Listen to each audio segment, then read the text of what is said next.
Okay hey all right and welcome to all in today's discussion. जैसा आप इस news पे देख रहे हैं, bad news for Shahbaz Sharif, क्योंकि पाकिस्तान का सबसे जो क्लोज फ्रेंड था चाइना, उसने एग्जिट कर दिया है चाइना का ही सबसे बड़ा जो मेगा प्रोजेक्ट है उससे, China Pakistan economic corridor.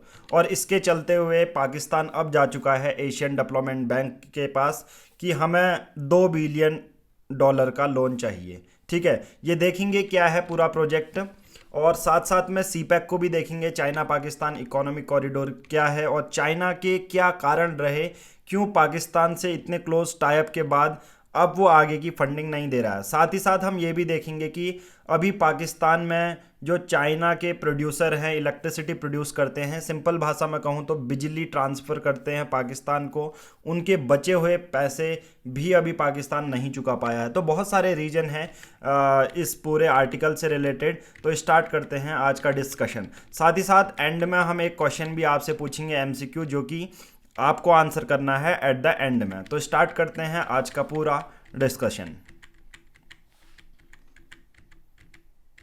Now news क्या है, जैसे ही चाइना ने एग्जिट किया चाइना पाकिस्तान इकोनॉमिक कॉरिडोर से, तो अब सीधे पाकिस्तान जा चुका है किसके पास, एशियन डेवलपमेंट बैंक के पास, कि हमें $2 बिलियन का लोन चाहिए। इससे वो क्या करेंगे, इससे वो कराची, रोहारी और पेशावर तक का रेलवे स्टेशन बनाने वाले थे, चाइना बनाने वाला था। बट अब यहाँ पर सिर्फ कराची से रोहारी रेलवे सेक्शन ही बन पाएगा।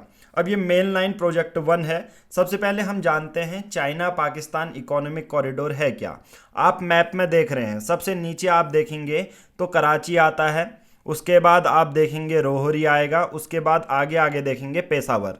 टोटल ये लाइन 1800 किलोमीटर की है। जब ये डिसाइड किया गया था चाइना के द्वारा, ये 2013 से ही चलता आ रहा प्रोजेक्ट है। चाइना इसके जरिए क्या करना चाहता है, रेलवे नेटवर्क बिछाएगा, रोड नेटवर्क बिछाएगा, और इसके थ्रू वो सेंट्रल एशिया से कनेक्ट होगा, अफ्रीका के देशों से कनेक्ट होगा और यूरोप से कनेक्ट होगा। ये चाइना के सबसे बड़े project belt and road initiative का हिस्सा है। अब यहाँ पर बात क्या आती है, हाल ही में कि चाइना ने कहा कि जो हम आपको $60 बिलियन का ये पूरा प्रोजेक्ट था, अब हम इसमें फंडिंग नहीं करेंगे, डायरेक्टली ही इंडिकेशन दे दी है। तो सबसे पहले हम ये रेलवे लाइन देख लेते हैं कि वो रेलवे लाइन कहाँ से कहाँ तक जाती है। जैसा मैंने बोला, नीचे एंड में देखोगे कराची, ऊपर देखोगे पेशावर तक। ये कम से कम 1800 से ज़्यादा किलोमीटर का एक लंबा रोड नेटवर्क है, रेल नेटवर्क है। इसमें रोड और रेल दोनों ही मिक्स होंगी। साथ ही साथ इसमें ये चाइना पाकिस्तान इकोनॉमिक कॉरिडोर का एक हिस्सा था, जो कि चाइना का ही मेजर प्रोजेक्ट था, जिसके बेसिस पे चाइना सभी विभिन्न अलग अलग कॉन्टिनेंट को एक्सेस करना चाहता था अपनी जो एनर्जी डिमांड को फुलफिल करने के लिए। ठीक है, नाउ अब बात आती है कि ये है क्या, ML1 प्रोजेक्ट है क्या। ये है मेन लाइन प्रोजेक्ट। जैसा अभी हमने देखा भी, जो मैप था, कराची में मुल्तान, लाहौर, पेशावर तक यहाँ पर रेल भी बनाई जाएंगी, रोड भी बनाई जाएंगी। अब आप सबको पता है कि चाइना ने एग्जिट कर दिया है। चाइना तो 2013 से ही फंडिंग करते हुए आ रहा था, 60 बिलियन तक का इकोनॉमी कॉरिडोर चाइना इसमें डेवलप करने वाला था। अब जैसे ही चाइना ने इसमें फंडिंग रोकी है, अब पाकिस्तान कहाँ पर जा चुका है, एशियन डेवलपमेंट बैंक के पास, कि भाई हमें लोन चाहिए। चाइना ने मना कर दिया। बहुत सारे ऐसे रीज़न हैं जिसके वजह से चाइना ने पाकिस्तान को ये फंडिंग देने से मना कर दिया। हालांकि आप देखेंगे कि सबसे CPEC, China Pakistan economic corridor को जब भी आप देखते हैं तो मेन जो कंट्री है जो इससे जुड़ी हुई है वो पाकिस्तान ही है। और आप देखोगे कि चाइना अभी इंडिया को अगर वो काउंटर करता है तो वो किसकी मदद लेता है, पाकिस्तान की। रिसेंटली ऑपरेशन सिंदूर में भी आप देखोगे जितने भी वेपन्स थे, पाकिस्तान को मदद की है चाइना ने। बट अब चाइना को क्या समझ में आने लगा है कि क्यों पाकिस्तान को हमें फंडिंग नहीं करनी चाहिए। चाइना पाकिस्तान इकोनॉमिक कॉरिडोर ये पूरा एक प्रोजेक्ट है 3000 किलोमीटर का।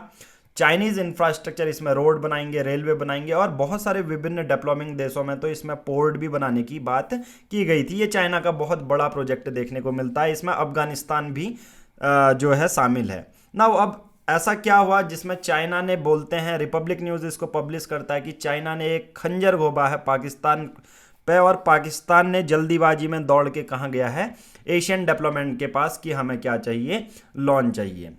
अब क्या एडीबी जो है एशियन डेवलपमेंट बैंक, ये रेस्क्यू करेगा।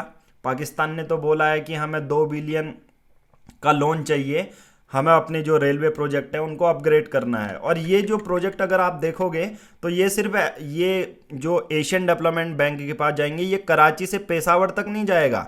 यानी कि कराची से पेशावर तक आप देखोगे 1800 से 2000 किलोमीटर है मोटा मोटा। बट आप देखोगे जब ये एशियन डेवलपमेंट बैंक से लोन अगर इनको मिल जाता है 2 बिलियन, तो ये सिर्फ कराची से रोहरी तक ही बना पाएंगे, यानी कि सिर्फ 500 किलोमीटर का ही ये अभी अपग्रेडेशन कर पाएंगे। तो इतना बड़ा जो प्रोजेक्ट है जिसमें पूरी दुनिया की नज़र थी कि ये पुराना एंशंट हिस्ट्री का सिल्क एंड बेल्ट, जो सिल्क एंड रोड इनिशिएटिव का पार्ट हुआ है चाइना के मेजर प्रोजेक्ट का। अब चाइना ने क्या क्या रीज़न दिए हैं, सबसे पहले आप देखोगे 2017 के आर्टिकल से, ये पाकिस्तान का जर्नल है, आप देखोगे इसमें सीपेक के लिए इन्वेस्टमेंट आ जाती है 60 बिलियन, ऐसा चाइना 2017 से कहते हुए आ रहा है, ठीक है, कि हम 60 बिलियन देंगे और धीरे धीरे काम भी होने लगा। बट कुछ इंसिडेंट और सिनारियो ऐसे घटे इस बीच 2017 से अभी 2025 आने के बीच तक। अभी एशियन डेवलपमेंट बैंक तो ये कहता है कि हम पाकिस्तान को $2 बिलियन लोन दे देंगे, बट वो सिर्फ 500 किलोमीटर ही तो बना पाएंगे।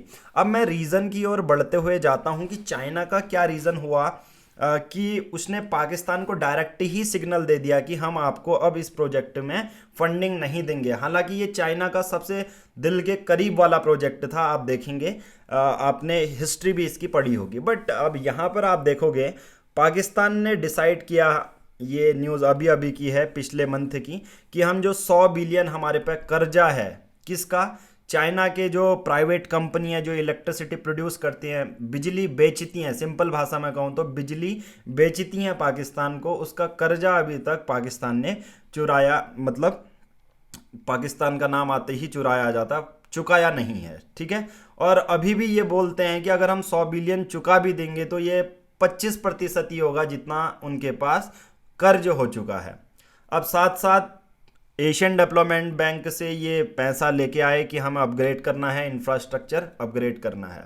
अब हाल में शहबाज शरीफ आप देखेंगे चाइना जाते हैं और सोचते हैं कि मैं कुछ फंडिंग ले आऊँगा, बट यहाँ पर नो न्यू चाइनीज़ मनी। आप ये आर्टिकल देखिए, यहाँ पर पाकिस्तान से जाते हैं शहबाज शरीफ, पर सिर्फ मेमोरेंडम ऑफ अंडरस्टैंडिंग के अलावा सी जिनपिंग उन्हें कोई पैसे का वादा यहाँ पर नहीं किया जाता। साथ ही साथ मैंने ऑलरेडी बता दिया 500 बिलियन अनपेड ड्यूज हैं। बहुत बड़ी बात है कि चाइना के जो इंडिपेंडेंट पावर प्रोड्यूसर हैं, आपको यहाँ पर देखने को मिलता है चाइना पाकिस्तान इकोनॉमिक कॉरिडोर में, चाइना पे जो इलेक्ट्रिसिटी प्रोड्यूसर हैं पाकिस्तान को कितने रुपए देने हैं इन चाइना के प्राइवेट कंपनीज को, 500 बिलियन। अब 100 बिलियन भी चुका रहे हैं, जो कि सिर्फ 25% ही बनता है। एक रीज़न तो ये है भाई कि पाकिस्तान पूरा कंगाल हो चुका है, उसकी जो अपग्रेडेशन है वो पैसा अपना जितना लोन लिया था वो अपना जो प्राइमरी अमाउंट होता है वो भी पे नहीं कर पा रहे, इंटरेस्ट की तो बात छोड़ो।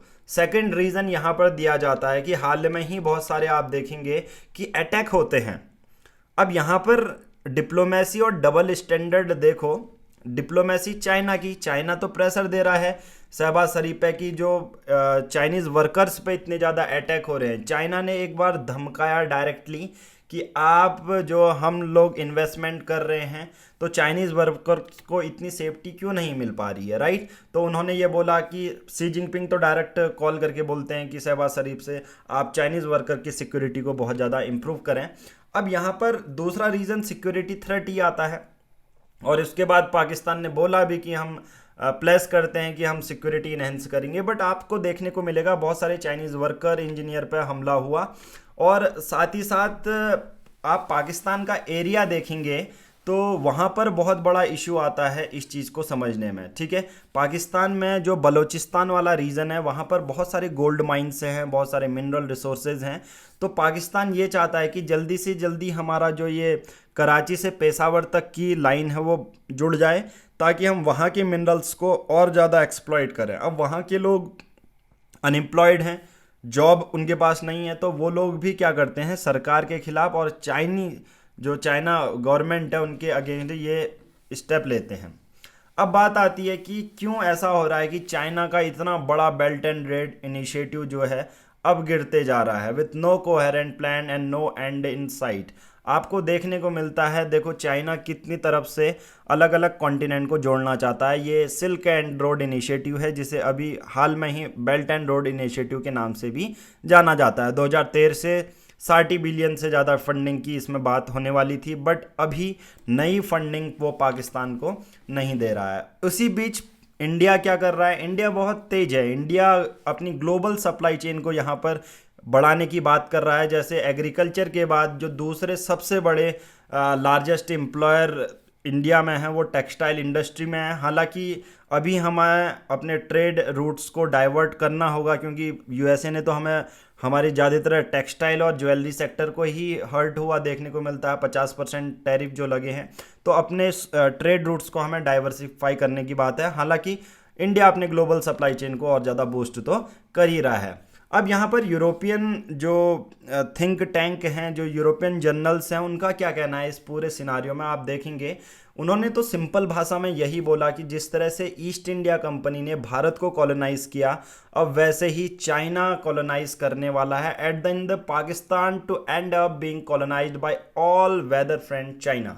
China at the end Pakistan को कॉलोनाइज कर लेगा, जैसे ईस्ट इंडिया कंपनी ने इंडिया को किया था, ऐसा बोला जा रहा है। अब यहाँ पर आप इस पूरे कार्टून की मदद से देखने को मिल रहा है। अब एशियन डेवलपमेंट के पास तो ये जाएंगे। अब एशियन डेवलपमेंट बैंक है क्या, इसको भी हम डिस्कस कर लेते हैं। 1966 में ये बनता है ताकि एशिया और पैसिफिक रीजन में फाइनेंशियल असिस्टेंस दे पाए। इसका हेडक्वार्टर मनीला फिलीपींस में है। यह ज़्यादातर फोकस करता है कि गरीबी को किस तरह से कम किया जाए, इंक्लूसिव ग्रोथ का कैसे बढ़ाया जाए। अब 1966 में बढ़ा। मनीला फिलीपींस हेडक्वार्टर है इसका। अभी 68 मेंबर हैं, 49 फ्रॉम एशिया पैसिफिक रीजन। ठीक है, ये लोन देगा, ग्रांट देगा, टेक्निकल असिस्टेंस देगा, एनजीओ के साथ ये काम करता है। तो आपके लिए एक क्वेश्चन यहाँ पर है, with reference to Asian development bank which of the following statement is are correct? सबसे पहला, ADB was establish in 1966 to promote the economic growth and cooperation in the Asia Pacific region. Second option है, the headquarter of ADB is in Tokyo. बहुत simple सा question है, पढ़ा चुका हूँ। Second, third one is Japan is one of the largest shareholder of the bank. And fourth one, ADB has member from within Asia. तो सिर्फ कौन से स्टेटमेंट सही हैं? A B C and D, आपको answer बताना है and में। आई होप आपको एनालिसिस अच्छा लगा होगा, और इससे रिलेटेड कोई भी अपडेट आती है तो मैं आपको एंड में बताऊंगा। जय हिंद, जय भारत। और साथ में आपने यहाँ तक वीडियो देख लिया तो वीडियो अच्छी लगी है तो लाइक कीजिए, चैनल को भी सब्सक्राइब कर लीजिए, क्योंकि ऐसे ही डिटेल्ड वे में एनालिसिस आपको यहाँ पर मिल जाएंगे। Thank you, have a nice day.